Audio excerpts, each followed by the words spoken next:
आमेर को आज भी याद आता होगा वो जमाना जब सुबह सुबह शिला माता के मंदिर में आरती की घंटियों और शंख की आवाज सुनाई देती थी।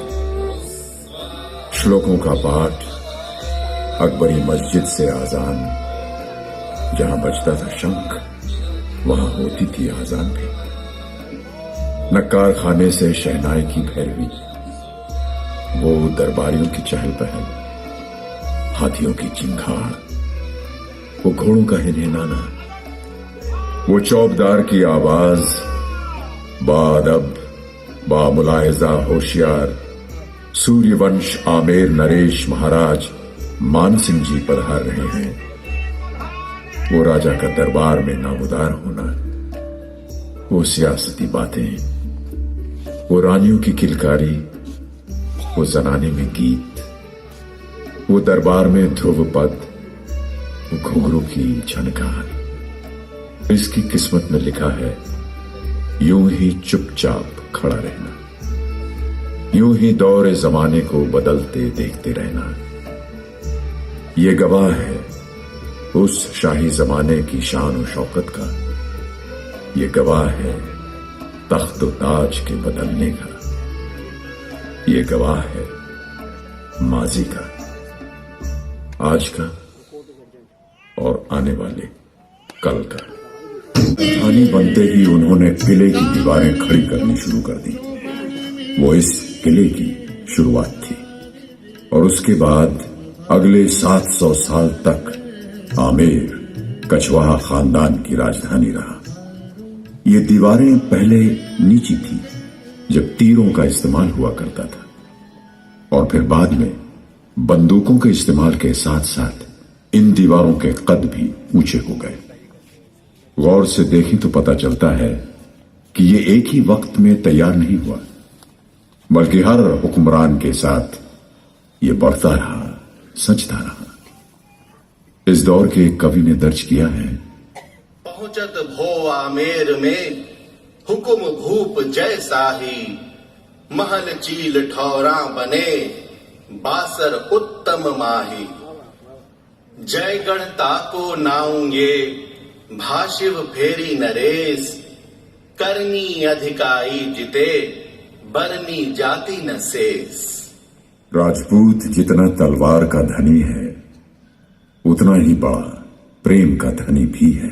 शायद हर बड़े सूरमा में ये दोनों गुण साथ साथ ही पलते हैं। कछवाहा खानदान के हर हुक्मरान ने इन्हीं गुणों से आमेर की परवरिश की। कछवाहा खानदान के छठी हुक्मरान पजवन एक ऐसे ही सूरमा थे। उनकी हिम्मत और हौसले के लिए कहा जाता है कि युद्ध में वो शत्रुओं की फौज से ऐसे काटते पीटते गुजर जाया करते थे जैसे कमल के तालाब से कोई हाथी गुजर जाए।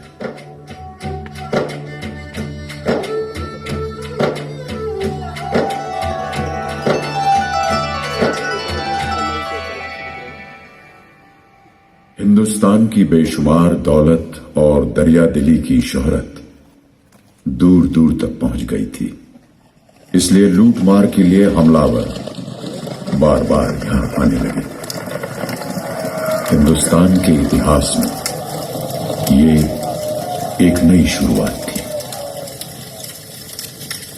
फारसी, यवन, शक,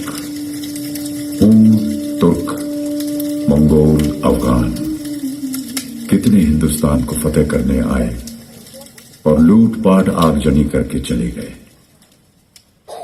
एक के बाद एक खिलजी, तुगलक और लोदी आए। उनकी बादशाहतें बनी और उजड़ गईं, लेकिन न तो जमीन यहां से हिली और न ही हिंदुस्तान फतेह हुआ, बल्कि हिंदुस्तान की तहजीब, सभ्यता और जमीन ने उन्हें फतेह कर लिया और यहीं रख दिया। उनकी आइंदा पुश्तें यहीं दफनाई गईं। 16वीं शताब्दी में जब मुगल आए तो इतिहास ने एक बार फिर करवट ली, जो हिंदुस्तान की तवारीख में युगांतकारी साबित होने वाली थी। 1526 में पानीपत में बाबर ने इब्राहिम लोदी को शिकस्त दी।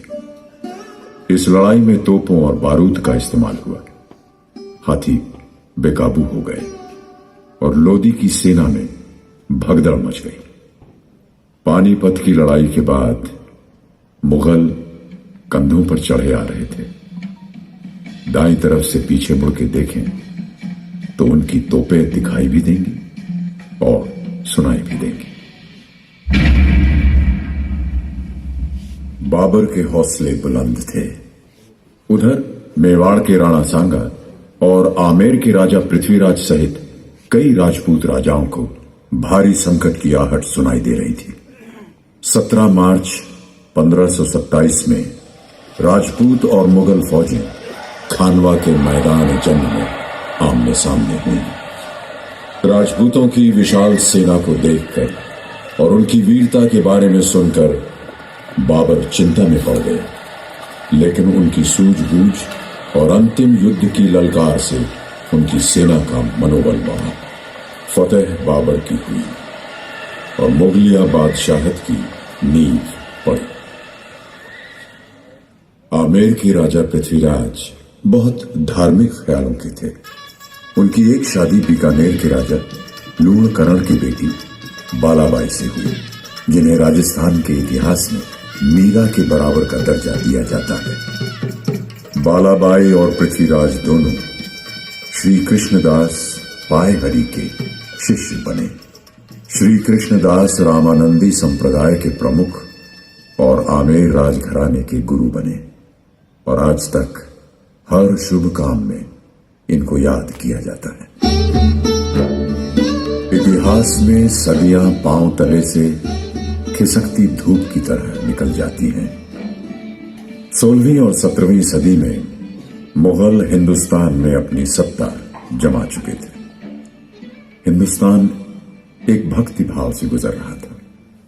कृष्ण भक्त रहीम और रस खान ब्रज भाषा में दोहों की रचना कर रहे थे। ऊपर पंजाब में नानक की आवाज सुनाई दे रही थी। गगन में थाली